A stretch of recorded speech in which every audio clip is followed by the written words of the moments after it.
سب سے پہلے تو آپ کو یہ لفظ سمجھنا پڑے گا کہ پاک مرد کون ہے۔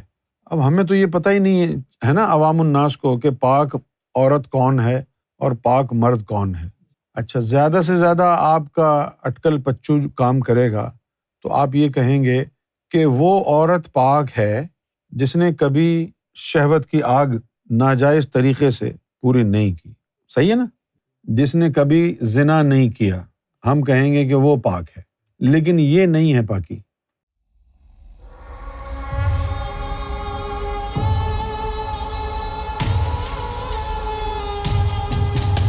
پاکی سے مراد ہے قد افلح من تزکا، کامیاب ہوا وہ شخص جس نے اپنے نفس کو پاک کر لیا۔ پاک عورت وہ ہے کہ جس کا نفس پاک ہو گیا ہے، اور پاک مرد وہ ہے جس کا نفس پاک ہو گیا ہے۔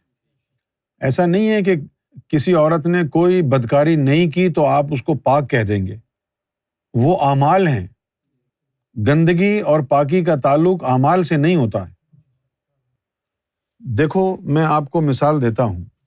اگر عمل گندا ہے، یعنی عورت کے ساتھ سیکس کرنا، اگر یہ عمل گندا ہے تو نکاح کے بعد یہ عمل جائز کیوں ہے؟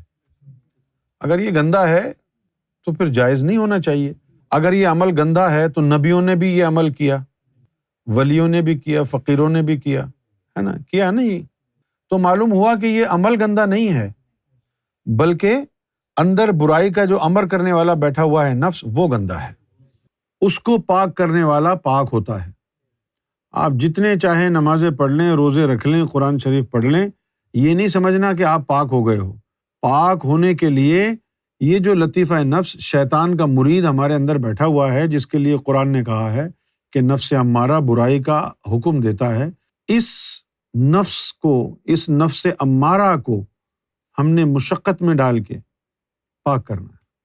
مرشد کامل کی نظروں کے ساتھ، اپنی محنت کے ساتھ، اپنی ریاضت کے ساتھ، اپنے مجاہدے کے ساتھ اس نفس کو بڑی مشکلوں کے ساتھ پاک کیا جاتا ہے، تو وہ پاک ہوتے ہیں۔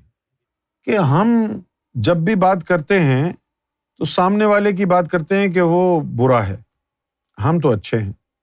لیکن آپ دیکھیں حال، قرآن مجید نے کہا کہ مومن کے لیے ضروری ہے کہ وہ مومنہ سے شادی کرے۔ آج کا مسلمان جب شادی کرتا ہے تو کیا یہ جانتا ہے کہ وہ خود مومن ہے اور مومنہ ڈھونڈ کے لائے؟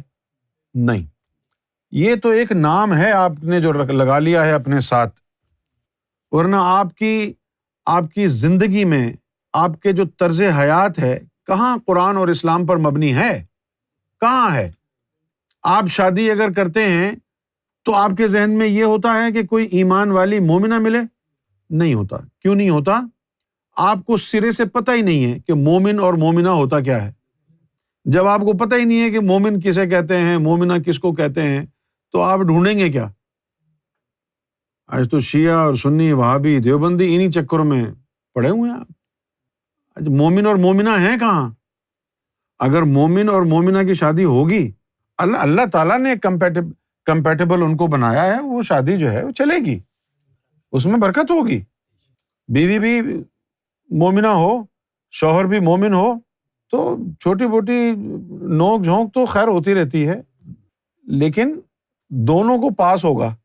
سرکار کی نسبت، یہ بھی سرکار والا ہے، میں بھی سرکار والی ہوں، چھوٹی موٹی باتیں ہیں، جانے دو، بڑھاؤ مت، اور وہ نبھا لیتے، اور نہ ان کو ایک دوسرے کی جسمانی قربت سے نقصان ہوتا، کیونکہ ادھر بھی قلب جاری ہے، ادھر بھی قلب جاری ہے۔ ادھر کے گناہ ادھر چلے گئے تو قلب دھو دے گا، ادھر کے گناہ ادھر چلے گئے تو اس کا قلب دھو دے گا، تو شیطان کو موقع نہیں ملے گا۔ آپ پہلے مومن کا فرق سمجھیے، مومنہ کا فرق سمجھیے۔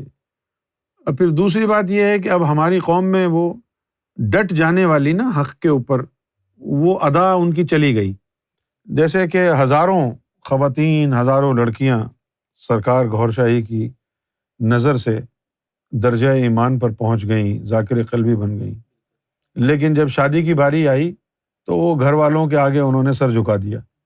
گھر والوں کو یہ نہیں کہا کہ جی میری شادی اس سے کراؤ جو مومن ہو۔ جب انہوں نے یہ اسٹینڈ نہیں لیا تو اس کا نتیجہ کیا نکلا کہ جب ایسے لوگوں سے ان کی شادیاں ہوئیں تو ان کی کافرانہ صحبت کی وجہ سے ان کا ذکر بھی بند ہو گیا۔ برباد ہو گئے۔